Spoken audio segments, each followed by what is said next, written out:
Good evening എല്ലാവർക്കും ഒരിക്കൽ കൂടി സ്വാഗതം. കഥ പറച്ചിലിൻ്റെ സ്റ്റോറി തെറാപ്പിയുടെ 120ാമത്തെ സെഷനാണ്. അനേകം കഥകൾ നമ്മൾ ചെറുതും വലുതുമായ പലതരത്തിലുള്ള കഥകൾ നമ്മൾ കേട്ടിട്ടുണ്ട്. കഥ പറയുന്നത് എങ്ങനെയാണെന്നും കഥയെ എങ്ങനെ സമീപിക്കണമെന്നും കഥയുടെ ഇടയിലൂടെ എങ്ങനെയാണ് ഒരു ചെറിയ ശൂന്യത സൃഷ്ടിക്കേണ്ടതെന്നൊക്കെ നമ്മൾ ശ്രദ്ധിച്ചിട്ടുണ്ട്. അപ്പം ഇന്ന് ശ്രീകുമാരി അമ്മയാണ് കഥ പറയുന്നത്. അപ്പോൾ കഥകൾ നമുക്ക് കേൾക്കാം. അതിനുശേഷം നിങ്ങൾക്ക് ആർക്കെങ്കിലും കഥകളുണ്ടെങ്കിൽ പറയുകയും ചെയ്യാം. നിങ്ങളെല്ലാവരെയും സ്വാഗതം ചെയ്യുന്നു. അതോടൊപ്പം ശ്രീകുമാരി മാമിനെയും. ശ്രീകുമാരി മാം, യു ആർ വെൽക്കം. ഇങ്ങനെ ഒരു അവസരം നൽകിയ സാബു സാറിന് ആദ്യമായി എൻ്റെ ഹൃദയം നിറഞ്ഞ നന്ദി. ഒപ്പം ഇവിടെ കഥ കേൾക്കാൻ വന്നിരിക്കുന്ന എല്ലാവർക്കും എൻ്റെ നന്ദി. ഇഷ്ടപ്പെട്ടു എന്നുള്ളത് അറിയും. കണ്ണീരാറ്റില്ല തോണി, അതാണ് കഥയുടെ പേര്. ഇത് കണ്ണീരിന്റെ കഥ. ഉണ്ണിക്കുട്ടനെ 1 വയസ്സായപ്പോൾ അച്ഛൻ കളഞ്ഞു. പലചരക്ക് വ്യാപാരമായിരുന്നു. കടയിൽ നിത്യ സന്ദർശകയായിരുന്ന 17കാരിയും തട്ടിക്കൊണ്ടാണ് പോയത്. നാളിതുവരെ ഒരു വിവരവുമില്ല. അമ്മ വത്സലയ്ക്ക് താങ്ങാനാവുന്നതിൽ അധികമായിരുന്നു. നിഷ്കളങ്കയായ നാട്ടിൻപുറത്തുകാരി. എന്തു ചെയ്യും? ഉറങ്ങാത്ത രാത്രികൾ എത്രയോ കടന്നുപോയി. തലയിണ നനഞ്ഞു കുതിർന്നു. പെട്ടെന്നെന്തോ തീരുമാനിച്ചുറച്ച പോലെ കിടക്കയിൽ നിന്ന് എണീറ്റ് ഒളിച്ച് അമ്പലത്തിൽ പോയി ഭഗവാന്റെ മുന്നിൽ എല്ലാ ആദരക്കാരും ആശ്വാസമായി. വത്സല മറ്റൊരാളായി മാറുകയായിരുന്നു. എന്തും നേരിടാനുള്ള ചങ്കൂറ്റം നേടിയിരിക്കുന്നു. തന്റെ മുന്നിൽ തന്റെ എല്ലാമായ ജീവന്റെ ജീവനായ പൊന്നോമനയുടെ മുഖം മാത്രം. അവർ രണ്ടും കൽപ്പിച്ച് തറവാട്ടിലേക്ക് യാത്രയായി. ആദ്യമൊന്നും അവർക്ക് മനസ്സിലായില്ല. എല്ലാ കാര്യങ്ങളും വിശദീകരിച്ചു. പോകാൻ ഒരിടവുമില്ല. വലിയ തറവാട്, കൂലിപ്പണിക്ക് പോകാനും പറ്റില്ല. പിന്നെന്തു ചെയ്യും? വത്സലയുടെയും മകന്റെയും സംരക്ഷണ ചുമതല വീട്ടുകാർക്ക് ഏറ്റെടുക്കേണ്ടി വന്നു. കുറച്ചു പാടവും പറമ്പും ഒക്കെ ഉണ്ടെങ്കിലും വലിയ ആദായമൊന്നും ലഭിക്കുമായിരുന്നില്ല. അച്ഛന് വക്കീൽ ഓഫീസിൽ പണിയ ഉള്ളതുകൊണ്ട് ഒരുവിധം രണ്ടറ്റവും കൂട്ടിമുട്ടിക്കുന്നു എന്നേ ഉള്ളൂ. ആങ്ങളമാർക്ക് ജോലി ആയതോടെ കുടുംബത്തിന്റെ കഷ്ടപ്പാട് മാറി തുടങ്ങി. ഉണ്ണിക്കുട്ടൻ 10ാം ക്ലാസ് പാസ്സായി. 1-2 ട്യൂഷനൊക്കെ തരപ്പെടുത്തി. കോളേജിൽ ചേർന്നു. ഡിഗ്രി ഫസ്റ്റ് ക്ലാസ്സിൽ പാസ്സായി. എല്ലാവരും സന്തോഷിച്ചു. ഉണ്ണിക്കുട്ടൻ മിടുക്കനാണ്. അവൻ വലിയ ഉദ്യോഗസ്ഥനാകും.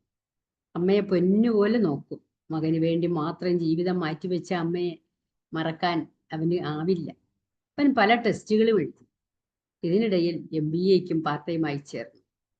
പഠനവും ഉദ്യോഗവും ഉണ്ണി അവന്റെ ലോകത്തേക്ക് മാറി തുടങ്ങി. ദിവസങ്ങൾ കഴിഞ്ഞു. ഒടുവിൽ അവന്റെ സ്വപ്നം പൂവണി. ബാങ്കിൽ ജോലി ലഭിച്ചു. അമ്മ അമ്പലങ്ങളിൽ വഴിപാടുകളുടെ ഒരു ഘോഷയാത്ര തന്നെ നടത്തി. MBA ക്ലാസ്സോടെ പാസ്സായി. പ്രൊമോഷൻ ലഭിച്ചു. ആയിടെ ഒരു വലിയ കമ്പനിയിൽ ഇന്റർവ്യൂവിന് പോകേണ്ടി വന്നു. പ്രതീക്ഷിതമായിട്ടാണ് ആ പെൺകുട്ടിയെ പരിചയപ്പെടാനിടയായത്. അതുവരെ വിവാഹത്തെപ്പറ്റി ഒന്നും സ്വപ്നം കണ്ടിരുന്നില്ല. ഉണ്ണിയുടെ മനസ്സിൽ അവൾ പ്രണയവർണ്ണങ്ങൾ നിറച്ചു. അവർ ഒരുപാട് സംസാരിച്ചു. ഹൃദയങ്ങൾ കൈമാറി. ഓർമ്മയുടെ കാണാക്കയങ്ങളിൽ അവളുടെ മുഖം തെളിഞ്ഞുകൊണ്ടേയിരുന്നു. എത്ര ശ്രമിച്ചിട്ടും മായുന്നില്ല. ഒടുവിൽ വീട്ടുകാരുടെ സമ്മതത്തോടെ അവർ വിവാഹിതരായി. മകന്റെ എന്താഗ്രഹവും സാധിച്ചു കൊടുക്കുന്ന അമ്മ എതിരെ നിൽക്കുമോ? ദിവസങ്ങൾ കടന്നുപോയി. കുടുംബത്തിന്റെ താളം തെറ്റാൻ തുടങ്ങി എന്ന് വേണം പറയാൻ. ഉണ്ണിയുടെ ഭാര്യ സമ്പന്നയായിരുന്നു. അവർക്ക് ഭർത്താവിന്റെ അമ്മയെയും ബന്ധുക്കളെയും ഒരിക്കലും ഇഷ്ടപ്പെടാൻ കഴിഞ്ഞിരുന്നില്ല. ഒടുവിൽ ഒരു വിധത്തിൽ കാര്യം സാധിച്ചെടുത്തു. ഉണ്ണിയെ മീനും ആണ് അവളുടെ പേര് തറവാട്ടിലേക്ക് കൊണ്ടുപോയി. മകനെ ഒരിക്കലും പിരിയേണ്ടി വരില്ല എന്ന് വിശ്വസിച്ചിരുന്ന അമ്മയ്ക്ക് അത് താങ്ങാനാവാത്ത വേദനയായിരുന്നു. മകനെ കാണാതെ അമ്മ വീർപ്പ് മുട്ടുകയായിരുന്നു. ഓരോ നിമിഷവും അമ്മ മകന്റെ വരവും കാത്തിരുന്നില്ല. കാണുന്നില്ല. കണ്ണുനീർ ചാലുകൾ കവിളിലൂടെ ഒഴുകുന്നു. എല്ലാം ക്രമേണ ഉള്ളിലൊതുക്കി. രണ്ടും കൽപ്പിച്ച അമ്മ മകനെ കാണാൻ ചെന്നു. ആശ്വാസമായി. മകനെ കണ്ടതും അമ്മ കെട്ടിപ്പിടിച്ച് കരയാൻ തുടങ്ങി. എന്താ അമ്മേ? മകൻ ആശ്വസിപ്പിച്ചു. മീനുവിന് പ്രത്യേകം താല്പര്യമൊന്നുമില്ലായിരുന്നു. മകനെ കണ്ട സന്തോഷത്തിൽ അമ്മ മടങ്ങി. മീനുവിന്റെ വീട്ടിൽ തറവാട് ഭാഗം വയ്ക്കുന്ന കാര്യം ചർച്ച ചെയ്യുകയാണ്. നാലുകെട്ടും നടപ്പുരയും തെക്കേക്കെട്ട് മാളികയും കുളപ്പുരയും എല്ലാമുള്ള പഴയ തറവാട് പച്ചപ്ലാവിൽ പണിതുണ്ടാക്കിയത്. തറവാട് മീനുവിന്റെ സ്വപ്നമായിരുന്നു. ആര് വാങ്ങും? വലിയൊരു തുക കൊടുക്കണം. എത്ര ലോൺ എടുത്താലും തികയില്ല. ഉണ്ണിയോട് പറഞ്ഞു. ഞാനെന്തു ചെയ്യാനാ? ഉണ്ണി കൈമലർത്തി. കുടുംബ വീടും സ്വത്തും അമ്മയ്ക്കല്ലേ, അത് വിറ്റാൽ നല്ലൊരു തുക കിട്ടുമല്ലോ. മീനു പറഞ്ഞു. ഇല്ല, അത് നടക്കില്ല. തറവാട് വിൽക്കാനും ഒരിക്കലുമില്ല. ഉണ്ണി തീർത്തു പറഞ്ഞു. പക്ഷെ മീനുവിനത് സഹിക്കാനായി. തന്റെ കൊട്ടാര സദൃശമായ വീട്, തറവാട് അന്യാധീനപ്പെടാൻ ഒരിക്കലും അവൾ തയ്യാറായി. ഒടുവിൽ ഉണ്ണിക്ക് സമ്മതിച്ചു കൊടുക്കേണ്ടി വന്നു. അമ്മയോട് കാര്യം പറഞ്ഞു. മകനോടൊപ്പം താമസിക്കാം, എപ്പോഴും മോനെ കണ്ടുകൊണ്ടിരിക്കാം. അത് മാത്രമായിരുന്നു ആ അമ്മയുടെ മനസ്സിൽ. മറ്റൊന്നും ആലോചിക്കാതെ, ആരോടും അനുവാദം ചോദിക്കാതെ അമ്മ സമ്മതം മൂളി. സ്വന്തം കുടുംബ വീട് അന്യാധീനപ്പെടുത്തി ഭാര്യയുടെ ആഗ്രഹം സാധിച്ചു കൊടുക്കേണ്ടി വന്നു. കൊട്ടാരത്തിൽ മഹാറാണിയായി മീനും വാണു. മകനോടൊപ്പം ജീവിക്കാം ഇനിയുള്ള കാലം. അമ്മ ആ പച്ച സാരിയും മുത്തുമാലയും എല്ലാം എടുത്തു വെച്ചു. യാത്ര ചെയ്യാം മകനോടൊപ്പം, മകനെ കാണാം. അത് മാത്രമായിരുന്നു അമ്മയുടെ ആഗ്രഹം. ആ വലിയ പക്ഷേ അനുഭവം മറിച്ചായിരുന്നു. ആ വലിയ വീട്ടിൽ അമ്മയ്ക്ക് ഒരു പരിഗണനയും ലഭിച്ചിരുന്നില്ല. മോനെ കണ്ടുകൊണ്ടിരിക്കാമല്ലോ, അമ്മ ആശ്വസിച്ചു. പരിഭവവും പരാതിയുമില്ലാതെ അമ്മ ജീവിച്ചു. ദിവസങ്ങൾ കഴിഞ്ഞു. അമ്മയ്ക്ക് അസുഖം വന്നു. ആശുപത്രിയിൽ കൊണ്ടുപോയി. ചികിത്സ കഴിഞ്ഞു വീട്ടിലെത്തി. എങ്കിലും പഴയ ഊർജ്ജസ്വലത കൈവന്നില്ല. അപ്പോഴാണ് ആ വാർത്ത അറിയുന്നത്. മകന് ഹൈദരാബാദിൽ ട്രാൻസ്ഫർ, ഉടൻ ജോയിൻ ചെയ്യണം. പ്രൊമോഷൻ ട്രാൻസ്ഫർ ആണ്. എല്ലാവർക്കും ഉത്സാഹമായി. അമ്മയ്ക്കത് സഹിക്കാനാവാത്ത വേദനയിൽ എല്ലാം ഉള്ളിലൊതുക്കി കണ്ണീരോടെയാണെങ്കിലും അമ്മ മകനെ അനുഗ്രഹിച്ച് യാത്രയാക്കി. അമ്മയുടെ കാര്യം അന്വേഷിക്കാൻ ആരുമില്ലാതായി. മീനുവോളുടെ ലോകത്ത് പാറിപ്പറന്നു നടന്നു. കൊട്ടാര സദൃശമായ ആ വീട്ടിന്റെ ഒരു കോണിൽ അമ്മ ഒറ്റയ്ക്ക് ചുരുണ്ടുപോയി. അമ്മയുടെ ആരോഗ്യം ദിവസം കഴിയുന്തോറും മോശമായി വന്നു. നല്ല ഭക്ഷണവും മരുന്നും ഒന്നുമില്ല. ആരോടും പരാതി പറയാനുമില്ല. ഒരു അനാഥയെപ്പോലെ. പെട്ടെന്നാണ് ശ്വാസം മുട്ടൽ കൂടിയത്. ആശുപത്രിയിൽ പോകുന്ന വഴിയിൽ ആ അമ്മ അവസാനമായി മോനെ എന്ന് വിളിച്ചു. ശബ്ദം പുറത്തു വന്നില്ല. അമ്മയുടെ മരണവാർത്ത ഉണ്ണിമോനെ ഞെട്ടിച്ചു. വിശ്വസിക്കാനായില്ല. ഉറക്കത്തിൽ നിന്നെന്ന പോലെ അവൻ ഞെട്ടിയുണർന്നു. തിരക്കിനിടയിൽ അമ്മയുടെ ക്ഷേമം ഒരിക്കൽ പോലും അന്വേഷിക്കാൻ പറ്റിയില്ല. ഓഫീസ് ജോലി, പഠിത്തം, പ്രമോഷൻ, ഭാര്യ, തിരക്കോട് തിരക്ക് തന്നെ. അമ്മയുടെ ക്ഷേമം അന്വേഷിക്കാനോ ഇഷ്ടാനിഷ്ടങ്ങൾ അറിയാനോ ശ്രമിച്ചിട്ടേയില്ല. കുറ്റബോധം കൊണ്ട് ഹൃദയം തകരുകയാണ്. ചടങ്ങുകളെല്ലാം കഴിഞ്ഞു. തിരികെ ജോലിയിൽ പ്രവേശിക്കാനുള്ള സമയമാണ്. പക്ഷെ മനസ്സുകൊണ്ട് താൻ തയ്യാറായിട്ടില്ല എന്ന സത്യം മനസ്സിലായി. അവധി കാലാവധി നീട്ടി. എത്ര ശ്രമിച്ചിട്ടും ഓർമ്മകളിൽ നിന്നും മുക്തനാവാൻ കഴിയുന്നില്ല. സുഹൃത്തിന്റെ ഉപദേശപ്രകാരം ഒരു സൈക്യാട്രിസ്റ്റിന്റെ ഉപദേശം തേടി. ഫലമുണ്ടായില്ല. 5 വർഷത്തേക്ക് കാലാവധി നീട്ടി. ഇടയ്ക്കിടെ പോകാറുള്ള ആശ്രമത്തിലെ മഠാധിപതിയെ കണ്ട് സംസാരിച്ചു. വല്ലാത്തൊരാശ്വാസം തോന്നി. സന്ദർശനം പതിവാക്കി. അവരിൽ ഒരാളാകാൻ ശ്രമിച്ചു. ആഗ്രഹം സഫലീകൃതമായി. ക്രമേണ സാധാരണ ജീവിതത്തിലേക്ക് ഉണ്ണി മടങ്ങി വരാൻ തുടങ്ങി. അപ്പോഴും അവന്റെ മനസ്സിൽ ഒരു തീനാളം ജനിക്കുകയായിരുന്നു. താൻ ഏറെ കഷ്ടപ്പെട്ടുണ്ടാക്കിയ സമ്പാദ്യമൊന്നും അമ്മയ്ക്കും ബന്ധുക്കൾക്കും ഒന്നും ലഭിച്ചിട്ടില്ല. അതുകൊണ്ട് എന്തു നേട്ടം? വേണ്ട, ഒന്നും തോന്നുന്നില്ല. ഒരു നിമിഷം ഇന്നലെകൾ അവന്റെ മനോമുകുരത്തിൽ തെളിഞ്ഞു വന്നു. കുട്ടിക്കാലത്ത് അമ്മ ഉറങ്ങുവാൻ പായ വിരിച്ചു തന്നതും, താളം പിടിച്ചതും, അക്ഷരം പഠിപ്പിച്ചതും, കൈപിടിച്ച് നടത്തിയതും, അമ്പിളിമാമന്റെയും താമരപ്പൂവിന്റെയും ഉണ്ണിക്കണ്ണന്റെയും കഥകൾ പറഞ്ഞു തന്നത് വീണ്ടും വീണ്ടും മനോമുകുരത്തിൽ തെളിഞ്ഞുകൊണ്ടേയിരുന്നു. ആകാശത്ത് മേഘപാളികൾക്കിടയിലൂടെ ജലകണികൾ ഉറ്റുനോക്കുന്ന പോലെ തോന്നി. മനസ്സ് ശാന്തമായതുപോലെ, ആത്മവിശ്വാസവും ശക്തിയും ലഭിച്ചതുപോലെ. അവൻ എണീറ്റ് നടന്നു തുടങ്ങി. ഇടയ്ക്കിടെ ഉദയാസ്തമനം കാണാറുള്ള പുഴക്കടവിൽ കുറേ നേരമിരുന്നു. നിറഞ്ഞു കവിഞ്ഞു കലങ്ങി മറിഞ്ഞു തുള്ളിത്തുളുമ്പി ഒഴുകുന്ന പുഴ. തണുത്ത കാറ്റ് വീശുന്നു. നല്ല കുളിരും. പാടവരമ്പത്ത് അങ്ങകലെ കിളികൾ ചിലയ്ക്കുന്ന ശബ്ദം. മഴയിൽ കുതിർന്നു നിൽക്കുന്ന പ്രകൃതിയെ കാണാൻ എന്തു ഭംഗി!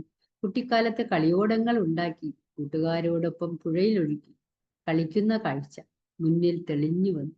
അവൻ കുറേയേറെ കളിയോടങ്ങൾ ഉണ്ടാക്കി. അമ്മയുടെ കണ്ണുനീർ ആ കളിയോടങ്ങളിൽ നിറഞ്ഞു നിൽക്കുന്നത് അവൻ കണ്ടു. ആ തോണികൾ ഒന്നൊന്നായി ഉണ്ണി പുഴയിലൊഴുക്കി. ഒപ്പം തന്റെ കണ്ണീർ പറ്റിയ തോണി. Thank you. നീ ഒരു കഥയുടെ പറയാം. വേറെ പറഞ്ഞു. ആരെങ്കിലും പറയാനുണ്ടെങ്കിൽ പറഞ്ഞു. ഇല്ല, പറഞ്ഞോളൂ, അതോടെ കഴിഞ്ഞിട്ട് മതി. പറഞ്ഞു.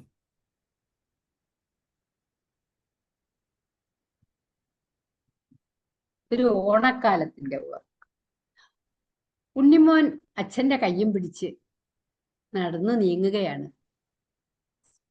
ഇഷ്ടമുള്ള മധുരപലഹാരവും ഐസ്ക്രീമും വാങ്ങാൻ കടയിലെത്തി. അവൻ ഏറ്റവും ഇഷ്ടപ്പെടുന്ന കാഡ്ബറീസിന്റെ ഐസ്ക്രീം തന്നെ വന്നു. അവൻ ഇങ്ങനെ ഐസ്ക്രീം പൊട്ടിച്ച് കഴിക്കാൻ തുടങ്ങിയപ്പോൾ പെട്ടെന്നാണ് ആ കാഴ്ച കണ്ണിൽപ്പെട്ടത്. അവന്റെ അതേ പ്രായമുള്ള ഒരു ബാലൻ ആ വശത്ത് പാറിപ്പറന്ന തലമുടിയും മുഷിഞ്ഞ വസ്ത്രങ്ങളും ഒട്ടിയ വയറുമായി അവനെ തന്നെ അങ്ങനെ നോക്കി നിൽക്കും. അവൻ ഒട്ടും വൈകിയില്ല, അടുത്ത് ഓടിച്ചെന്നു. നിനക്ക് വേണോ ഐസ്ക്രീം എന്ന് ചോദിച്ചു. അവൻ തലയാട്ടി. ഐസ്ക്രീം അവൻ എന്നിട്ട് അച്ഛനിലേക്ക് ഓടി കാര്യം പറഞ്ഞു. അച്ഛ, ആ നിൽക്കുന്ന കുട്ടിയെ കണ്ടോ? ഞാൻ അവൻ ഐസ്ക്രീം കൊടുത്തു. നമുക്ക് അവന്റെ അടുത്ത് പോയി വിവരം തിരക്കാം. രണ്ടുപേരും ആ കുട്ടിയുടെ അടുത്ത് പോയി അവന്റെ വിശേഷങ്ങളെല്ലാം ചോദിച്ചു. അവന്റെ രോഗിയായ അമ്മ, അവന് അവിടെ ആ സ്ഥലത്ത് നിന്നും അല്ലെങ്കിൽ ഭിക്ഷയാചിച്ച് കിട്ടുന്ന പൈസ മാത്രമാണ് വരുമാനം. അച്ഛൻ മരിച്ചുപോയി. അവർ രണ്ടുപേരും അവൻ കാണിച്ചു കൊടുത്തു. അവന്റെ കുടിൽ, താമസിക്കുന്ന കുടിൽ കാണിച്ചു. ഒന്നും മിണ്ടാതെ അവർ അച്ഛനും മകൻ വീട്ടിലേക്ക് പോയി. പിറ്റേ ദിവസം കുറെ കളിപ്പാട്ടങ്ങൾ, കുറെ പഴയ ഉടുപ്പുകളും കുറെ പഴയ ബുക്ക് കൊണ്ടു കൊടുത്തിട്ട് പറഞ്ഞു, ഈ ബുക്ക് ഇതെല്ലാം വിറ്റ് പൈസയാക്കി വച്ചേക്കണം, വൈകുന്നേരം വരുമ്പോൾ തരണം എന്ന് പറഞ്ഞു. അതുപോലെ വൈകുന്നേരം വന്നപ്പോൾ അവൻ എല്ലാ ബുക്കും കളിപ്പാട്ടങ്ങളും എല്ലാം വിറ്റിരുന്നു. അവന് ഇടാൻ കൊടുത്ത കുറച്ച് ഉടുപ്പുകൾ മാത്രം ഉണ്ടായിരുന്നു. ഒക്കെ പൈസയും അച്ഛനെ ഏൽപ്പിച്ചു. അതിൽ നിന്നൊരു ചെറിയ പങ്കെടുത്ത് ആ ബാലന് നൽകി. ഇങ്ങനെ ഈ പതിവ് തുടർന്നു കൊണ്ടേയിരുന്നു കുറേ ദിവസം. പിന്നെ കുറച്ച് ദിവസം അച്ഛനും മകനും വരാൻ സാധിച്ചില്ല. അവർ കാണിച്ചു കൊടുത്തു, ആ കാണുന്ന കടയിൽ നിന്ന് നിനക്ക് ആവശ്യമുള്ള സാധനം വാങ്ങി റീസെയിൽ ചെയ്യാം. ഞാൻ സന്തോഷിച്ചു പോയി. കുറേ ദിവസം അച്ഛനും മകനും വന്നു. അത് കഴിഞ്ഞ് കാണാൻ വന്നു. നോക്കിയപ്പോ അവിടെ ബാലനാൻ പോയി, തള്ളിയിട്ട് പോയിരിക്കും. അങ്ങനെ പരതി നടന്നു. അപ്പോൾ കണ്ടു അവിടെ ഒരു ബോർഡ്, പഴയ തുണികളും പഴയ ബുക്കുകളും വിൽക്കപ്പെടുമെന്നൊരു ചെറിയ കട. സന്തോഷമായി അടുത്ത് പോയി. അപ്പൊ ഇന്ന് അതുവരെ അവൻ കൊടുത്ത ആ പൈസ മുഴുവൻ അച്ഛൻ ബാലന് തിരിച്ചു കൊടുത്തു. ഇത് വെച്ച് നീ ഇനിയും ബിസിനസ് ചെയ്തിരിക്കും. അങ്ങനെ അവൻ സന്തോഷത്തോടെ ആ പൈസ വാങ്ങി. കുറച്ചു നാൾ കഴിഞ്ഞ് വീണ്ടും 1 വർഷം 2 വർഷമൊക്കെ കഴിഞ്ഞതിന് ശേഷമാണ് അച്ഛനും മകനും അവനെ കാണാനെത്തിയത്. കാണാനെത്തിയപ്പോൾ അവന്റെ ആ പഴയ കട, പഴയ സാധനങ്ങൾ വിൽക്കാനുണ്ട് എന്ന് ബോർഡ് വെച്ച കട കാണാനില്ല. എല്ലാം തള്ളിയിട്ട് പോയിരിക്കും എന്ന് വിചാരിച്ചു. അവർ അവിടെ എല്ലാം നോക്കി, അവർക്ക് തെറ്റിപ്പോയി. അതാ കാണുന്ന ഒരു പുതിയ കട. അവിടെ പോയി അപ്പോൾ പഴയ ബുക്കും പഴയ തുണികളും പഴയ കളിപ്പാട്ടവും ഒന്നുമല്ല, എല്ലാം പുതിയ കട, പുതിയ റെഡിമെയ്ഡ് തുണിത്തരങ്ങൾ. ആ പൈസ കൊണ്ട് അവൻ ബിസിനസ് ചെയ്ത് വലിയവനായി. കുറച്ച് ദിവസം അവൻ വളരെ അധികം സന്തോഷിച്ചു, അച്ഛനും മകനും. വീണ്ടും അവർ പോയി. കുറച്ച് ദിവസം കഴിഞ്ഞു വന്നു. അവൻ ഒരു കടയല്ല, അവിടെ ധാരാളം അവന്റെ പേരിലുള്ള കുറേ കടകൾ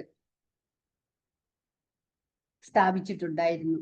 അവൻ അങ്ങനെ ആ ചെറിയ ഒരു ഓണക്കാല ഓർമ്മയിൽ അവന് കൊടുത്ത ആ പഴയ സാധനങ്ങൾ വെച്ച് അവൻ പല കടകളും ആ നാട്ടിൽ അറിയപ്പെടുന്ന ഒരു ബിസിനസ്സുകാരനായി മാറി. അവന്റെ അമ്മ അസുഖമെല്ലാം മാറി. ആ കടയിൽ ഒരിടത്ത് അവന്റെ അമ്മ സ്ഥാനം ഉറപ്പിച്ചു.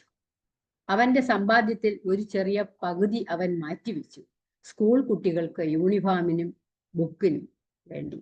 അങ്ങനെ അവൻ നാട്ടിൽ അറിയപ്പെടുന്ന ഒരു പണക്കാരനായ ബിസിനസ്മാനായി മാറി.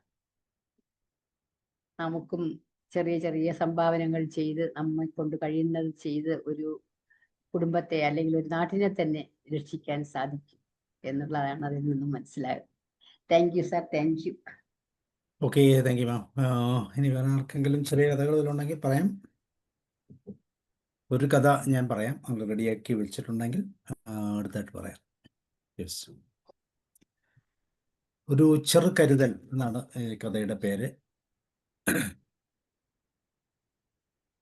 ക്ലാസ് ടീച്ചറായ ആനി തോംസൺ തൻ്റെ കുട്ടികളോട് ആദ്യമായി പറഞ്ഞത് ഇപ്രകാരമായിരുന്നു: എനിക്ക് നിങ്ങളിൽ ടെഡി ഒഴികെയുള്ള എല്ലാവരെയും നല്ല ഇഷ്ടമാണ്. ടെഡി അവൻ്റെ വസ്ത്രം എപ്പോഴും അഴുക്ക് പുരണ്ടതായിരുന്നു. പഠനത്തിൽ വളരെ താഴ്ന്ന നിലവാരമായിരുന്നു എപ്പോഴും അവനുണ്ടായിരുന്നത്. ആരോടും മിണ്ടാതെ അന്തർമുഖനായി ജീവിക്കുന്നവനായിരുന്നു അവൻ. കഴിഞ്ഞ ഒരു വർഷം അവനെ പഠിപ്പിക്കുകയും അവൻ്റെ ഉത്തരപേപ്പർ പരിശോധിക്കുകയും ചെയ്തതിൻ്റെ അടിസ്ഥാനത്തിലാണ് ആ ടീച്ചർ അങ്ങനെ ഒരു പരീക്ഷയിലെല്ലാം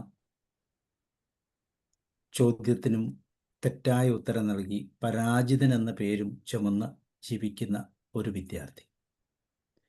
അങ്ങനെയിരിക്കെ ഒരു ദിവസം താൻ പഠിപ്പിക്കുന്ന എല്ലാ വിദ്യാർത്ഥികളുടെയും ഇതുവരെയുള്ള പഠന ഡയറി പരിശോധിക്കണമെന്നൊരു കൽപ്പന അധ്യാപികയ്ക്ക് ലഭിച്ചു.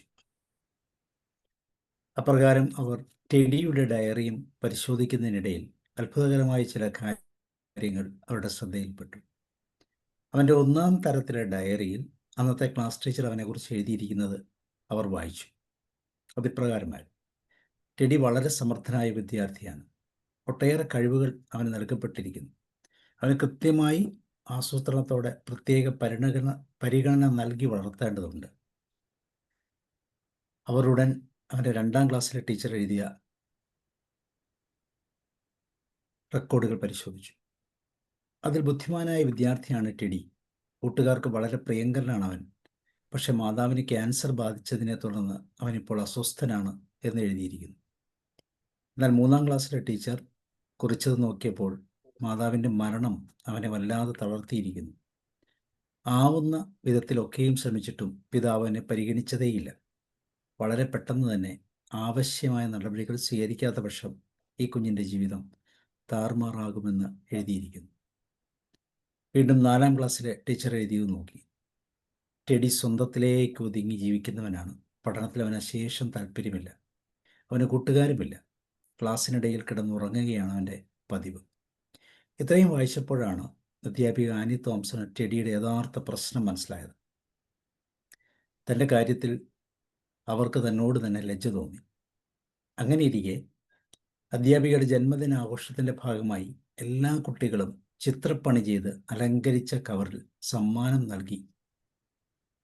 മാർക്കറ്റിൽ നിന്ന് സൗജന്യമായി ലഭിക്കുന്ന വില കുറഞ്ഞ പോളിത്തീൻ കവറിൽ പൊതിഞ്ഞ സമ്മാനമാണ് ടെഡി നൽകിയത്. അത് അധ്യാപികയെ കൂടുതൽ വിഷമത്തിലാക്കി. അവൻ ടെഡിയുടെ സമ്മാനപ്പൊതി തുറക്കുകയായിരുന്നു. സാധാരണ ചെറിയ കല്ലുകൾ കോർത്തിണക്കിയ മാലയും 3/4 ഭാഗത്തോളം ഉപയോഗിച്ചു തീർന്ന ഒരു അത്തർ കുപ്പിയുമായിരുന്നു അതിലെ സമ്മാനം. ഇത് കണ്ട കുട്ടികളൊക്കെയും ഉറക്കെ ചിരിക്കുകയും കൂടി ചെയ്തതോടെ ആനി തോംസൺ അങ്ങേയറ്റം വേദനിച്ചു. പക്ഷെ തനിക്ക് ലഭിച്ച സമ്മാനങ്ങളിൽ മാലയും മാത്രമാണ് എനിക്ക് ഏറ്റവും ഇഷ്ടപ്പെട്ടതെന്ന് അധ്യാപിക പ്രഖ്യാപിച്ചതോടെ കുട്ടികളുടെ ചിരി അടങ്ങി. മാത്രമല്ല, അധ്യാപിക ടെഡിക്ക് അങ്ങേയറ്റം നന്ദി പറയുകയും ചെയ്തു. എന്നിട്ട് ആ മാല അവർ ധരിക്കുകയും അത്തർ ശരീരത്തിൽ പുരട്ടുകയും ചെയ്തു. ആ ദിവസം ക്ലാസ് കഴിഞ്ഞിട്ടും ടെഡി വീട്ടിലേക്ക് മടങ്ങിയില്ല. തൻ്റെ ടീച്ചറിനെ കാത്തിരിക്കുകയായിരുന്നു. അവർ വന്നപ്പോൾ ടെഡി പറഞ്ഞു: ഇന്ന് ടീച്ചർക്ക് എൻ്റെ അമ്മയുടെ മണമാണ്. ഇത് ടീച്ചർ പൊട്ടിക്കരഞ്ഞുപോയി. മാതാവ് ഉപയോഗിച്ചിരുന്ന അത്തറാണ് തനിക്ക് ടെഡി കൊണ്ടുവന്നത് എന്നവർ അറിഞ്ഞു. മരിച്ചുപോയ മാതാവിനെയാണ് ടെഡി തന്നിൽ കാണുന്നതെന്ന് അധ്യാപിക ബോധ്യപ്പെട്ടു. അന്നു മുതൽ ആനി തോംസൺ ടെഡിക്ക് പ്രത്യേകമായി പരിഗണന നൽകി. തൻ്റെ ഉന്മേഷവും പ്രസരിപ്പും വീണ്ടെടുത്തു. വർഷാവസാനമായപ്പോഴേക്കും ക്ലാസ്സിലെ ഏറ്റവും സമർത്ഥനായ കുട്ടികളുടെ ഗണത്തിലേക്ക് അവൻ മാറി. ഒരു ദിവസം തൻ്റെ വാതിലിൽ ഒട്ടിവെച്ച ഒരു കുറിപ്പ് തോംസൺ വായിച്ചത് ഇങ്ങനെയായിരുന്നു: എൻ്റെ ജീവിതത്തിൽ ഞാൻ കണ്ടതിൽ വെച്ച് ഏറ്റവും നല്ല അധ്യാപികയാണ് താങ്കൾ. അവരുടെ ടെഡിക്ക് ഇങ്ങനെ മറുപടി എഴുതി: ഒരു അധ്യാപികയാവുക എന്നത് എങ്ങനെയാണെന്ന് എന്നെ പഠിപ്പിച്ചത് നീയാണ്. വർഷങ്ങൾക്ക് ശേഷം അവിടുത്തെ വൈദ്യശാസ്ത്ര കോളേജിൽ ആനി തോമസിനെ തേടി ഒരു ക്ഷണക്കത്തെത്തി. ഒരു വർഷ ബിരുദദാന സമ്മേളനത്തിൽ പങ്കെടുക്കാൻ ടെഡിയുടെ മാതാവെന്ന നിലയിലാണ് ക്ഷണം. ടെഡി സമ്മാനിച്ച കല്ലുമാല അണിഞ്ഞ് അത്തർ പുരട്ടി തോംസൺ അവിടെ എത്തി. പിൽക്കാലത്ത് ലോകത്തെ ഏറ്റവും അറിയപ്പെടുന്ന വൈദ്യശാസ്ത്രജ്ഞനായ ഡോക്ടർ ടെഡി സ്റ്റോവ ആയിരുന്നു ആ ബാലൻ. ഇത് കൃത്യസമയത്ത് തന്നെ തിരിച്ചറിയപ്പെട്ട് വേണ്ട പരിഗണന ലഭിക്കുകയും കൈപിടിച്ചുയർത്താൻ ആനി തോംസൺ എന്ന ഒരാൾ മുന്നോട്ട് വരികയും ചെയ്തപ്പോൾ ഒരു ടെഡിയുടെ കഥ മാറി. എന്നാൽ ഇതുപോലെ നമുക്ക് ചുറ്റും പല വിധത്തിലുള്ള പ്രശ്നങ്ങൾക്കിടയിലും ആരാലും തിരിച്ചറിയപ്പെടാത്ത ഒതുങ്ങിക്കൂടുന്ന നിരവധി ടെഡിമാർ ഉണ്ടാകാം. ഒന്നിനും കൊള്ളാത്തവൻ എന്ന മുദ്രകുത്തി എഴുതി തള്ളപ്പെട്ട ബാല്യങ്ങൾ. ഒന്ന് ശ്രദ്ധിച്ചാൽ ഒരുപക്ഷെ ലോകത്ത് തന്നെ അറിയപ്പെടാവുന്ന അപൂർവ പ്രതിഭകൾ. ടീച്ചേഴ്സിന് വേണ്ടി ഡെഡിക്കേറ്റ് ചെയ്തിട്ടുള്ള ഒരു ചെറിയ നോട്ടാണ്, ചെറിയ കഥ പോലെ നമുക്ക് വായിക്കും. ഓക്കെ, ഇനി വേറെ ആർക്കെങ്കിലും ഒരു കഥയുണ്ടോ? ചെറിയ കഥകൾ വല്ലതും ഉണ്ടെങ്കിൽ വായിക്കാം.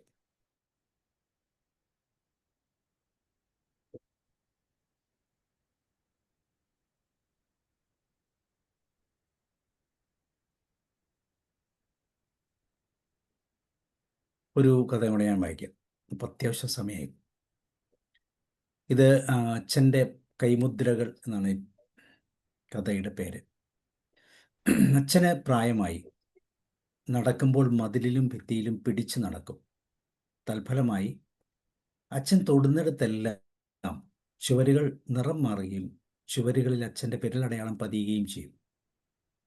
എൻ്റെ ഭാര്യ ഇത് കണ്ടുപിടിച്ചു.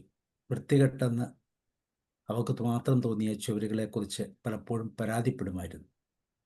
ഒരു ദിവസം അച്ഛന് തലവേദന വന്നു. അതുകൊണ്ട് അദ്ദേഹം തലയിൽ കുറച്ച് എണ്ണ മസാജ് ചെയ്തു.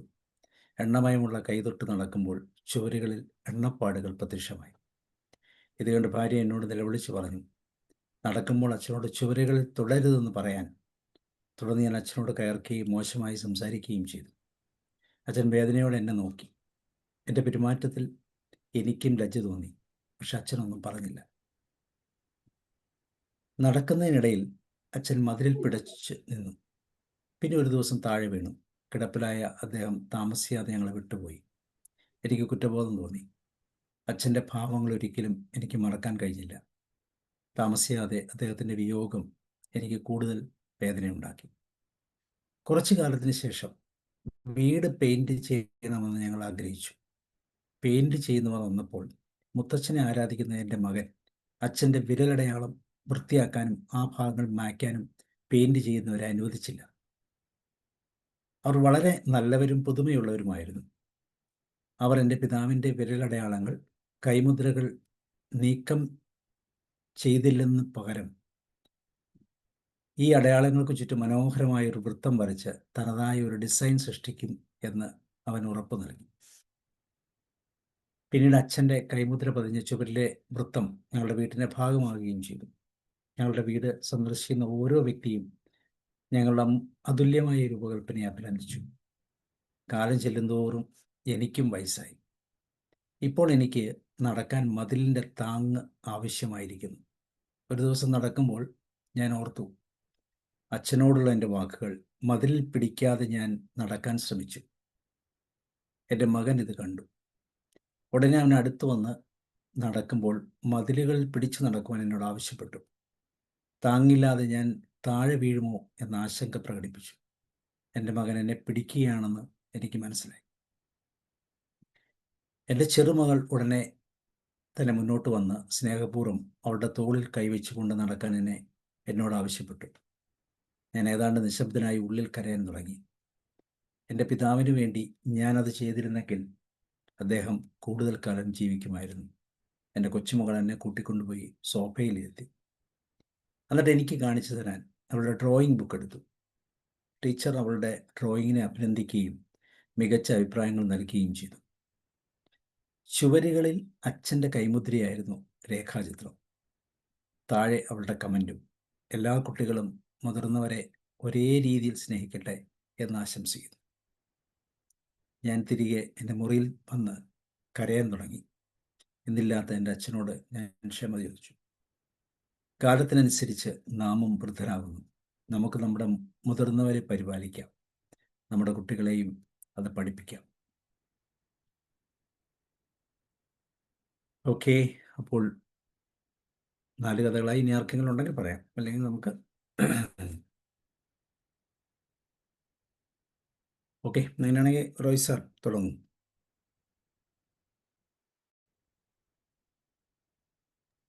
ഇപ്പോൾ പറഞ്ഞ 4 കഥകളിൽ ഒന്ന് അമ്മയോടുള്ള സ്നേഹം. അതിന് വിവാഹിതയായോടുകൂടി ആ സ്നേഹം മുറിഞ്ഞുപോയി, മുറിച്ച് കളയേണ്ടി വന്നു. അങ്ങനെ അമ്മ അനാഥയായി രോഗിയായി തീർന്ന ഒരു സാഹചര്യത്തിൽ അമ്മയെ ശുശ്രൂഷിക്കാൻ പോലും കഴിയാതെ വന്ന മകന്റെ സമനില തെറ്റി. ഒരു സൈക്കാട്രിക് ട്രീറ്റ്മെന്റിന്റെ ആവശ്യം വന്നു. അപ്പോ വിവാഹത്തോടുകൂടി സ്നേഹനിധിയായ അമ്മയെ ോടുള്ള സ്നേഹം തടസ്സം വന്നത് ആണ് ഇവിടെ എടുത്തു പറയുന്ന ഒരു കാര്യം. അപ്പോ ഇത് സാധാരണയായി ഈ സംഭവിക്കുന്ന ഒരു കാര്യമായിട്ട് തോന്നുന്നുണ്ട്. കാരണം തൻ്റെ ഭർത്താവിൻ്റെ അമ്മയോടുള്ള സ്നേഹവും എല്ലാം മറ്റൊരു കുടുംബത്തിൽ വന്ന ഭാര്യയ്ക്ക് അത് ഉണ്ടാകണമെന്ന് നിർബന്ധമില്ല. അങ്ങനെ ഉണ്ടാകാതെ വന്നാൽ അത് വേണ്ട രീതിയിൽ കൊണ്ടുപോകാനുള്ള ഒരു താല്പര്യം ഉണ്ടാകണം എന്നതാണ് ഞാൻ ഈ കാര്യത്തിൽ ഒന്നാമത്തെ കഥയിൽ കണ്ടത്. രണ്ടാമത്തെ കഥയിലെ ഓണക്കാലത്ത് അച്ഛൻ്റെ കൈ പിടിച്ചു പോയ മോന് ദാരിദ്ര്യം അനുഭവിക്കുന്ന ഒരു കുട്ടിയെ കാണുകയും അവനോട് സഹതാപം തോന്നുകയും താൻ കഴിച്ചുകൊണ്ടിരുന്ന ഐസ്ക്രീം അവന് കൊടുക്കുകയും അതുപോലെ തന്നെ അവനോട് കൂടുതൽ സ്നേഹം തോന്നുകയും തനിക്കുള്ളതൊക്കെ അവനും കൊടുക്കണമെന്ന ആഗ്രഹം വരികയും അതിനോട് സഹകരിച്ച അച്ഛനും അവസാനം അവൻ തന്നെ ഒരു വലിയ ബിസിനസ്സുകാരനായിട്ട് വന്നു, അറിയപ്പെടുന്ന ഒരു ബിസിനസ്സുകാരനായിട്ട് വന്നു. അപ്പോൾ അതിൻ്റെയൊക്കെ ഒരു അടിസ്ഥാനം ദാരിദ്ര്യം അനുഭവിക്കുന്നവരെ സഹായിച്ചു കഴിഞ്ഞാൽ അതനുസരിച്ച് അവർക്ക് ഉയർച്ചയിലേക്ക് എത്താൻ കഴിയും. അതുകൊണ്ട് ദാരിദ്ര്യം ഉള്ള ആൾക്കാരെ സമ്പന്നരായവർ അല്ലെങ്കിൽ സൗകര്യമുള്ളവർ സഹായിക്കണം എന്ന ഒരു ആശയമാണ് അതിൽ നിന്നും എനിക്ക് കിട്ടിയത്. ഓക്കെ, പിന്നെ അടുത്ത ശ്രീകുമാരി മാഡത്തിൻ്റെ ഈ 2 കഥകളും. അപ്പോൾ അത് കഴിഞ്ഞ് നമ്മുടെ സാബു സാറിൻ്റെ കഥ കണ്ടു. ആനീസ് തോമസ് എന്ന ക്ലാസ് ടീച്ചറുടെ ശ്രദ്ധ ഒരു അന്തർമുഖനായി ജീവിക്കുന്ന ഒരു കുട്ടിയിലേക്ക് തിരിഞ്ഞു. അവൻ പഠിക്കാനും മറ്റേതിനും ഒന്നും ശ്രദ്ധയില്ലാതെ വന്നു. അപ്പോൾ ആ ടീച്ചർ സാധാരണ ഇങ്ങനെ വന്നു കഴിഞ്ഞാൽ അവന് എന്ത് ചെയ്യാൻ, വഴക്കൊക്കെ പറഞ്ഞ് കളയുകയുള്ളൂ. പഠനകാര്യങ്ങളിൽ തിരക്കാനായിട്ട് തുടങ്ങി. അപ്പോൾ ഈ 5ാം ക്ലാസ്സിൽ പഠിക്കുന്ന കുട്ടിയാണെന്ന് തോന്നി അതെ. അപ്പോൾ 1ാം ക്ലാസ്സിലും 2ാം ക്ലാസ്സിലും 3ാം ക്ലാസ്സിലും 4ാം ക്ലാസ്സിലും ഉള്ള അവൻ്റെ ഡയറികളിൽ വായിച്ച് അവൻ എങ്ങനെയാണ് ഈ രൂപത്തിൽ ആയത് എന്ന് ടീച്ചർ മനസ്സിലാക്കുന്നു.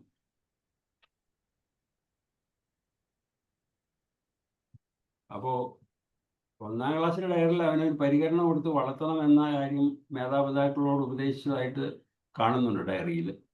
പിന്നീട് മാതാവിൻ്റെ അസുഖം ക്യാൻസർ വന്നു. അങ്ങനെ അവൻ്റെ പഠന കാര്യത്തിൽ ശ്രദ്ധ പോയി. പിന്നെ മൂന്നാമത് 4ാം ക്ലാസ്സിൽ പഠിക്കുമ്പോൾ മാതാവ് മരിച്ചു. 4ാം ക്ലാസ് ആയപ്പോഴത്തേക്കും ഈ ഒരു ബുദ്ധിമുട്ടുകളെല്ലാം തരണം ചെയ്ത ആ കുട്ടിക്ക് പഠനത്തിൽ ഒട്ടും താല്പര്യമില്ലാണ്ട്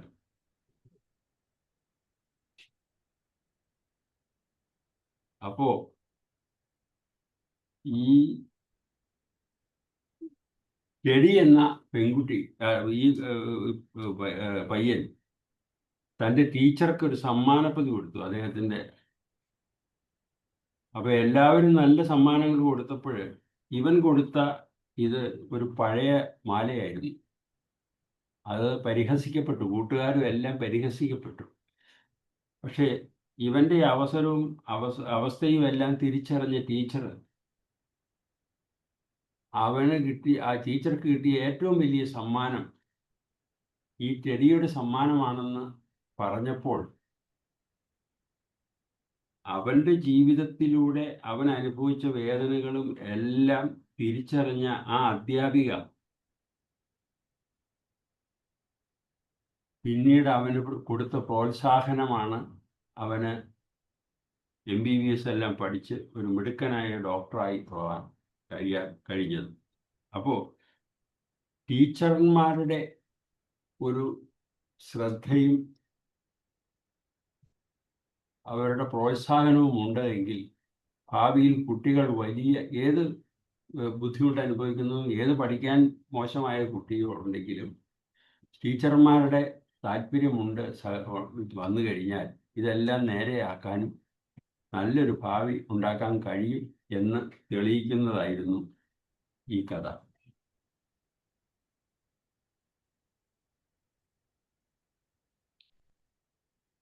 പിന്നെ അടുത്ത കഥ അച്ഛൻ്റെ കൈമുദ്ര എന്ന കഥയായിരുന്നു. തൻ്റെ അച്ഛനെ കൂടുതൽ സ്നേഹിക്കുന്ന പയ്യനാണെങ്കിലും അച്ഛന് തലവേദന വന്നപ്പോൾ തലയിൽ എണ്ണ വട്ടിക്കൊടുത്തു. പക്ഷെ വയസ്സായ അച്ഛന് നടക്കാനെല്ലാം ബുദ്ധിമുട്ട് വന്നപ്പോൾ ഈ എണ്ണയെല്ലാം ഭിത്തിയിൽ പറ്റുന്നത് കണ്ടു. ഉടനെ ഭാര്യ വഴക്ക് പറഞ്ഞു, ഇനി ഭിത്തിയിലൊന്നും തൊടരുതെന്ന് പറഞ്ഞു. അപ്പോൾ അതൊക്കെ അവനിൽ ബുദ്ധിമുട്ടുണ്ടാക്കിയെങ്കിലും അത് അങ്ങനെയൊക്കെ സംഭവിച്ചു പോയി. പക്ഷേ അച്ഛൻ മരിച്ചു കഴിഞ്ഞപ്പോൾ ആ അച്ഛൻ്റെ ഭിത്തിയിൽ നേരത്തെ പിടിച്ചതായ വിരലടയാളങ്ങൾ അവൻ്റെ ശ്രദ്ധയിൽ വരികയും ആ പെയിന്റ് ചെയ്ത സമയത്ത് അച്ഛൻ്റെ ഈ അവശേഷിച്ച വിരലടയാളം ഒരു വട്ടത്തിനുള്ളിൽ ഉരുട്ടി ഭംഗിയാക്കി സൂക്ഷിക്കുന്നത് കണ്ടു.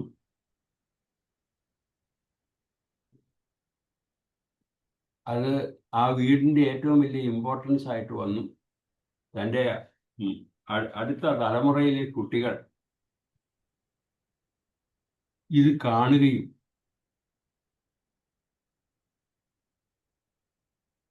ആ ബുദ്ധിമുട്ടുകൾക്കെല്ലാം അതീതമായി ഇവൻ അനുഭവിച്ച ബുദ്ധിമുട്ടുകൾ ഇയാൾക്ക് പ്രായമായപ്പോൾ നടന്നു പോകാനുള്ള ബുദ്ധിമുട്ട് വരുമ്പോൾ മതിലെ പിടിച്ചു നടക്കാൻ പറയുന്നതും അതുപോലെ തന്നെ മകൻ സഹായിച്ച് തോളിൽ കൈപിടിക്കുകയും ചെറുമകളെ കൈ പിടിച്ച് നടക്കാൻ കൊണ്ടുവരുന്നതും ഒക്കെ ചെയ്ത കാര്യങ്ങൾ വളരെയധികം നമുക്ക് അഭിമാനം തോന്നുന്ന രംഗങ്ങളായിട്ട് തോന്നി. കാരണം അച്ഛനെ വേണ്ട രീതിയിൽ നോക്കാൻ പറ്റാതെ വന്നെങ്കിലും മക്കളായിട്ട് തനിക്ക് അതുപോലെ പ്രായമായി അച്ഛൻ്റെ സ്റ്റേജ് വന്നപ്പോൾ തന്നെ വല്ലാതെ നോക്കി എന്ന് പറഞ്ഞപ്പോഴാണ് താൻ ചെയ്യാതിരുന്ന കാര്യങ്ങളൊക്കെ ഓർക്കാൻ ഇദ്ദേഹത്തിന് കഴിഞ്ഞത്. ഏതായാലും ഇങ്ങനെ 4 കഥകളിൽ നിന്നും മനസ്സിലാക്കിയ കാര്യങ്ങളുടെ കഥയിലെ കാര്യങ്ങൾ ഞാൻ ഒരുവിധം ഷെയർ ചെയ്തു. Thank you. Thank you sir. മൃഗതിമ. ശ്രീകുമാരി അമ്മ Sabu sir, thank you very much. Sabu sir പറഞ്ഞ 2 കഥയും ഞാൻ വായിച്ചതാണ്. വളരെ നല്ല കഥയാണ്, വളരെ ടച്ചിങ് ആയിട്ടുള്ള സ്റ്റോറീസ് ആണ്. പുതിയ തലമുറ കേൾക്കേണ്ടതാണ് ഈ 4 കഥയും. പിന്നെ അവർക്കൊന്നും ഇപ്പൊ പുതിയ തലമുറയ്ക്ക് കഥ കേൾക്കാനൊന്നും വലിയ താല്പര്യമില്ല. പക്ഷെങ്കിൽ കുട്ടികൾ, അതായത് ഇത് ശരിക്ക് ഒരു ടീച്ചർക്ക് ശരിക്കും ഒരു കുട്ടീന്റെ ജീവിതത്തിൽ വലിയൊരു പങ്ക് വഹിക്കാൻ പറ്റും, അതിൽ സംശയമില്ല. അതാണ് സാറ് പറഞ്ഞ കഥയുടെ ആദ്യത്തെ കഥ, ടെഡീന്റെ കഥയിലെ പൊരുള്. അതുപോലെ തന്നെ ശ്രീകുമാരി അമ്മ പറഞ്ഞ കഥയിലും അത് തന്നെ. ഒരിക്കലും അധിക ആൾക്കാർ അങ്ങനെയാണ്, ഈ മക്കളെ അങ്ങ് അമിതമായിട്ട് ഒരിക്കലും നമ്മൾ അങ്ങനെ അറ്റാച്ച്മെന്റ് പാടില്ല എന്ന് ഞാൻ പറഞ്ഞു. എല്ലാത്തിനും ഒരു പരിധി വെക്കുക. പിന്നെ ഒരിക്കലും നമ്മളെ സ്വത്തൊന്നും നമ്മളെ കുട്ടിക്ക് നമ്മളെ മരണശേഷമേ കൊടുക്കാവൂ, അല്ലാണ്ട് കൊടുത്താൽ നമ്മൾ പഠിക്ക് പുറത്താവുന്നുള്ള കാര്യത്തിൽ സംശയമില്ല. എല്ലാവരും പാരൻസ് പഠിക്കേണ്ട ഒരു കാര്യമാണ്. പിന്നെ നമ്മൾ ചിലപ്പോൾ ചിലർക്ക് സഹായിക്കുന്ന ഒരു ചെറിയ സഹായമായിരിക്കും അയാളെ ജീവിതത്തെ മാറ്റിമറിക്കുന്നത്. അതാണ് ശ്രീകുമാരി അമ്മ പറഞ്ഞ 2ാമത്തെ സ്റ്റോറിന്റെ സാരം. അതും കറക്റ്റാണ്. നമ്മൾ പറ്റുന്ന കാര്യങ്ങൾ ആ സമയത്ത് സഹായിക്കണം. എപ്പോഴെങ്കിലും സഹായിച്ചിട്ട് കാര്യമില്ല. ഒരാൾക്ക് ആവശ്യമുണ്ട്, ആവശ്യമില്ലാത്ത ആൾക്കാരെ വെറുതെ സഹായിച്ചാൽ അവരെ നമ്മൾ മടിയന്മാരാക്കും. അതേ സമയത്ത് ആവശ്യമുള്ള ആൾക്കാരെ നമ്മൾ കണ്ടറിഞ്ഞ് സഹായിച്ചാൽ അത് ചിലപ്പോൾ അവരുടെ ജീവിതം തന്നെ മാറ്റിമറിച്ചേക്കും എന്നുള്ള ഒരു സൂചനയാണ് അതിന് കിട്ടുന്നത്.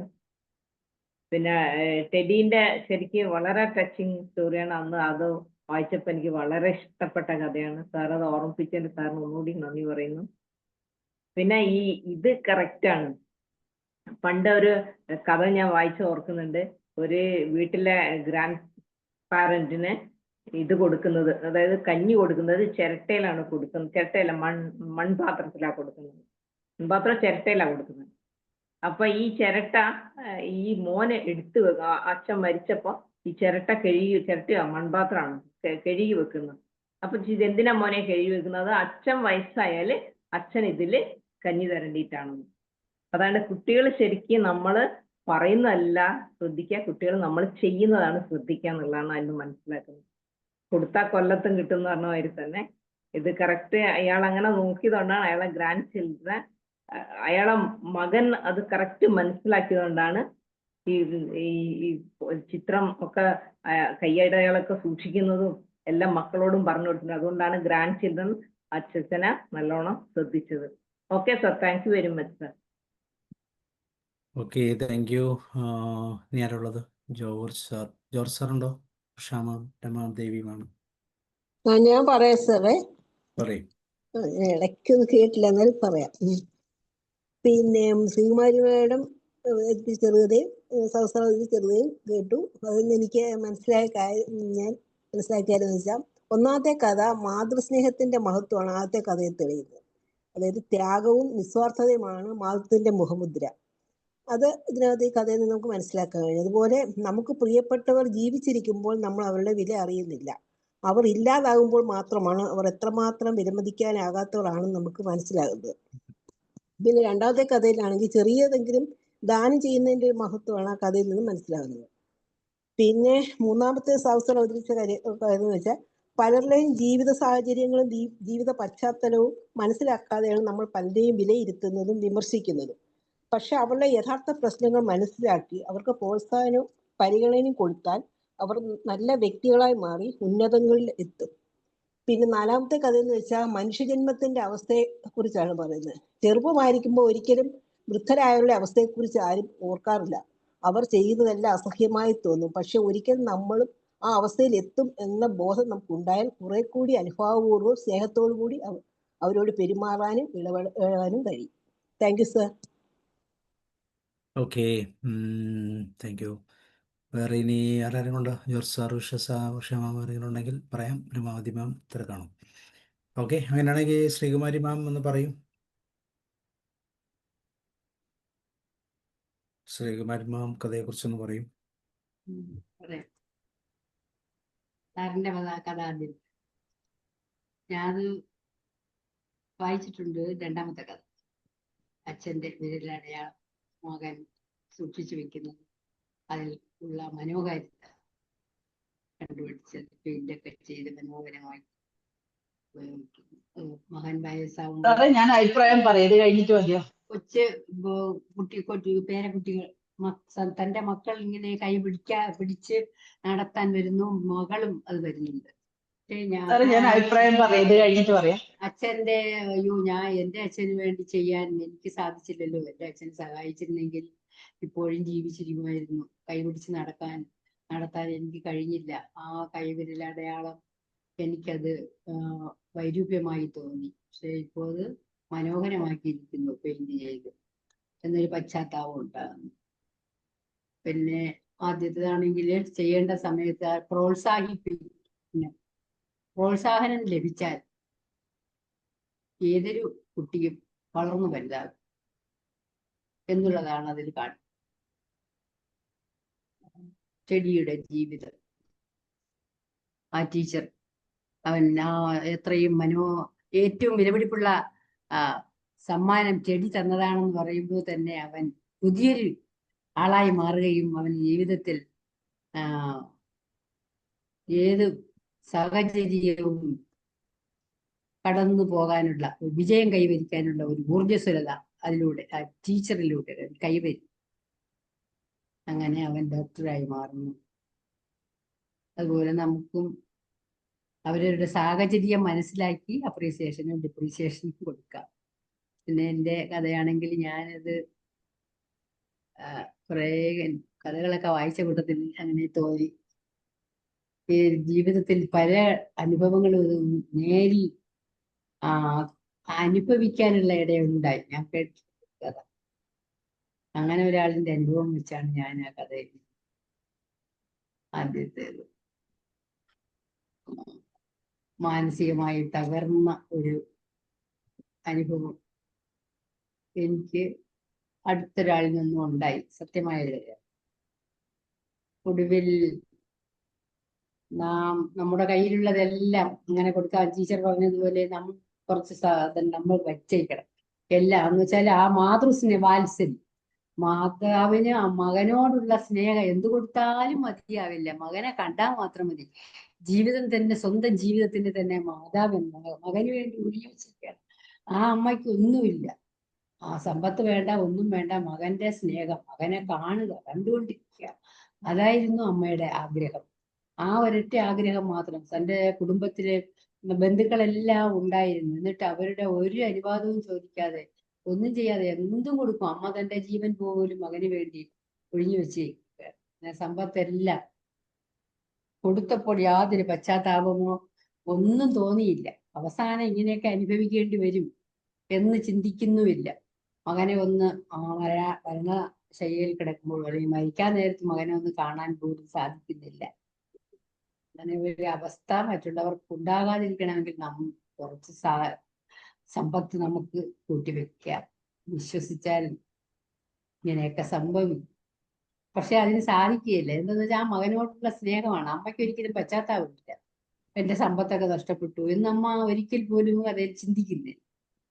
പക്ഷെ നമ്മൾ ചിന്തിക്കണമെന്നാണ് പറയുന്നത്. പിന്നെ അടുത്ത കഥയാണെങ്കിൽ ഒരു ഓണക്കാല ഓർമ്മയില് അവൻ അച്ഛൻ്റെ കയ്യിൽ പിടിച്ച് കടയിൽ പോകുമ്പോ അവന്റെ ആ കൊച്ചു മനസ്സിൽ തന്നെ ആ ദരിദ്ര ബാലന്റെ അവസ്ഥ മനസ്സിൽ പതിയുകയും അച്ഛനോട് പറയുകയും അച്ഛൻ അതനുസരിച്ച് മകൻ പറയുന്നത് പോലെ അനുസരിച്ച് അവർക്ക് കഴിയുന്ന സഹായങ്ങൾ ചെയ്യുകയും ആ സഹായത്തിലൂടെ ആ കുട്ടിക്കാലം തൊട്ട് അവന്റെ ആ സത്യസന്ധത, കുറച്ച് പഴയ സാധനം കൊടുത്തു ഇത് വിറ്റ് ഈ പൈസ വെച്ചേക്കണം എന്ന് പറയുമ്പോൾ അതത് അവൻ ചെയ്യുകയാണ്. അതിൽ നിന്നാണ് അവൻ വളർന്ന് വലുതായി വരുന്നത്. അവൻ ആ പൈസയെ പോക്കറ്റിൽ വെച്ചില്ല, തിരിച്ച് ഏൽപ്പിക്കാൻ പറഞ്ഞ് ഏൽപ്പിച്ചു. പക്ഷെ ആ പൈസ മുഴുവനും അവർ മടക്കി കൊടുത്തു. അതിലൂടെ അവൻ വളർന്നു വലുതായി വലിയൊരാളായി. അവനും അതുപോലെ കുട്ടികളെ സഹായിക്കാനുള്ള ഒരു മനസ്സുണ്ടാവുകയും അങ്ങനെ അറിയപ്പെടുന്ന ബിസിനസ്മാനായി വരികയും ചെയ്യും എന്നുള്ളതാണ് ആ കഥ. Thank you sir. Thank you ma'am. അപ്പോൾ ആദ്യത്തെ മാം പറഞ്ഞത് തന്നെ അമ്മ ഒറ്റപ്പെട്ട് പോകുമ്പോൾ ഉണ്ടാകുന്ന വിഷമം ഭയങ്കരമാണ്. അച്ഛൻ അത്രയും ഒരുപക്ഷെ ഫീൽ ചെയ്തില്ല, കാരണം ഇഷ്ടംപോലെ ആളുകളുണ്ടാകും. പക്ഷെ അമ്മയുടെ ഒറ്റപ്പെടലിൽ ഒരു ഭയങ്കര ബുദ്ധിമുട്ടായി. ഒരു മിനിറ്റ്. അതുപോലെ രണ്ടാമത്തെ കേസ് ഇതുപോലെ തന്നെ കുട്ടികളുടെ കുഞ്ഞ് മനസ്സിൽ തോന്നുക, പ്രത്യേകിച്ച് പൈസ തിരിച്ചു കൊടുക്കുമ്പോൾ അതാണ് ബിസിനസ് എന്ന് പറയുന്നത് അല്ലേ? പൈസ തിരിച്ചു കൊടുക്കാനുള്ള ആ ഒരു കഴിവിനാണ് ബിസിനസ് എന്ന് പറയുന്നത്. അപ്പോൾ അത് കൃത്യമായിട്ട് ചെയ്യാൻ പറ്റി എന്നുള്ളതാണ്. രമാദിമ പറഞ്ഞു. സാറേ നമസ്കാരം. ഞാൻ എത്താൻ വൈകിയത്, പക്ഷെ 4 കഥയും സശ്രദ്ധം കേട്ടു.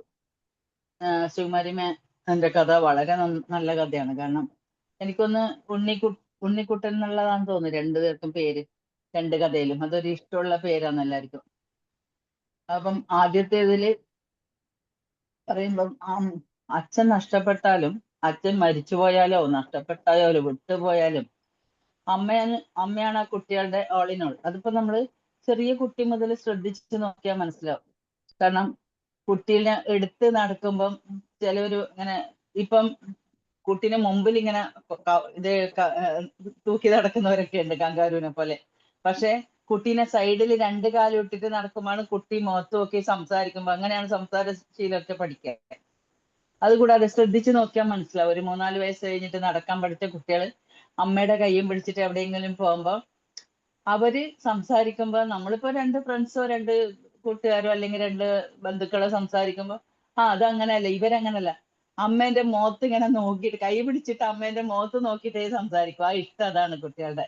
അമ്മ അത് കേൾക്കണം എന്നുള്ള രീതിയിൽ.